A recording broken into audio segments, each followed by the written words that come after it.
देश में अनेक नए सेक्टर्स के उदय के साथ ही श्रमिकों के हितों को सुरक्षित करना भी उतना ही आवश्यक है।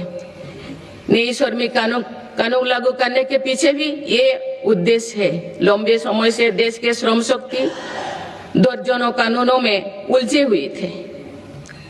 इसको आप सिर्फ 4 कोड में सीमित किया गया है। इससे श्रमिकों के उचित वेतन भत्ते और अन्य कल्याणकारी लाभ मिलने आसान हुई है। देश के युवाओं और महिलाओं को इसका खास तौर से फायदा होगा।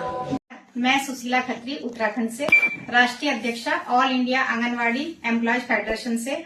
जैसा कि आप सभी भारत की आंगनवाड़ी कार्यकर्ताओं को जानकारी है कि आज दिल्ली में हम लोगों की राष्ट्रीय कार्यकारिणी की बैठक है और जो हमारी ये बैठक है इसके जो मुख्य बिंदु हैं वो है कि जैसे गुजरात हाई कोर्ट ने जो अभी निर्णय सुनाया है आंगनवाड़ी कार्यकर्ताओं के हक में, एक तो उस पे हम सब लोगों का विचार है कि कैसे हम लोग अपने अपने राज्य में उसको लागू करेंगे और उसके लिए आगे की हमारी क्या रणनीति होगी। और अभी हमारी जो प्रदेशों से जो यहाँ पे अपने अपने प्रदेशों से यहाँ पे प्रतिनिधि पहुंचे हैं तो उन्होंने अपने विचार व्यक्त किए हैं यहाँ पे, तो वो चीज भी आप सभी बहनों के साथ साझा की जाएगी।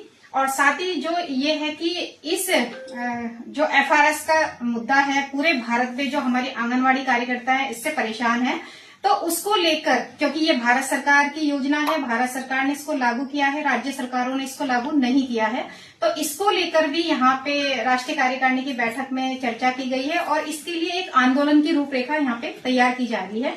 तो यहाँ पे जितने भी संगठन उपस्थित हुए हैं सभी राज्यों से, तो एक बार सभी राज्य अपने राज्यों में जाकर अपने प्रदेश कार्यकारिणी की एक बैठक करेंगे। उस बैठक में यहाँ पर जो चर्चाएं हुई है उसको सभी के साथ साझा करेंगे। तो मेरा आप सभी बहनों से निवेदन है कि आप लोग भी कमर कस लें, तैयारी कर लें, क्योंकि हम लोगों को जब तक हम सभी बहनें, सभी संगठन, पूरे भारत की 28 लाख आंगनवाड़ी कार्यकर्तियां एकत्रित नहीं होंगी, एकजुट नहीं होंगी, तब तक हम भारत सरकार को झुका नहीं पाएंगे। तो सभी लोग अपने जो पर्सनल मतभेद हैं उनको साइड में रख के, उनको भुला के सभी एकजुट होने का प्रयास करें।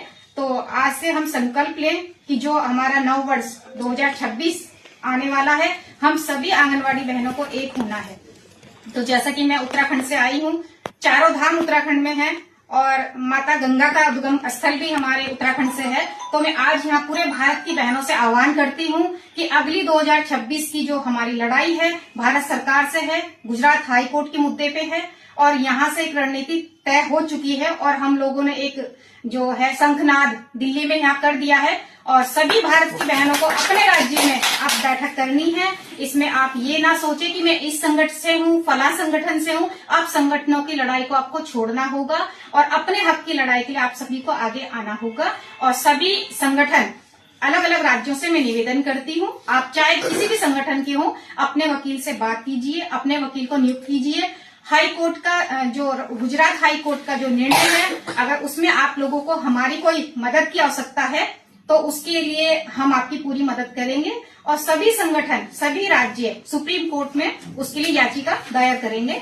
और आज यहीं पे हमारी जो राष्ट्रीय हमारी महासचिव हैं सावित्री चौधरी जी हैं, यूपी से हैं, हमारी मध्य प्रदेश से हैं, हमारी बहन रंजना राणा जी हैं और हमारी गुजरात से हमारे यहाँ से ललितेश शर्मा जी हैं और विभिन्न राज्यों से हमारी आज जो हमारी बहनें यहाँ दिल्ली पहुंची हैं। मैं उन सभी बहनों से निवेदन करूंगी कि जहां भी जिस भी राज्य में उन्हें मेरी आवश्यकता पड़ेगी मैं उनके साथ खड़ी रहूंगी और राष्ट्रीय कार्यकारिणी आपके साथ है। और वो कहते हैं ना कि यूं ही नहीं मिलती मंजिल मुसाफिर को, एक जुनून सा दिल में जगाना पड़ता है। और पूछा चिड़िया से कि कैसे बना घोंसला, तो बोली बार बार उड़ान भरनी पड़ती है, तिनका तिनका उठाना पड़ता है, तिनका तिनका उठाना। नमस्कार।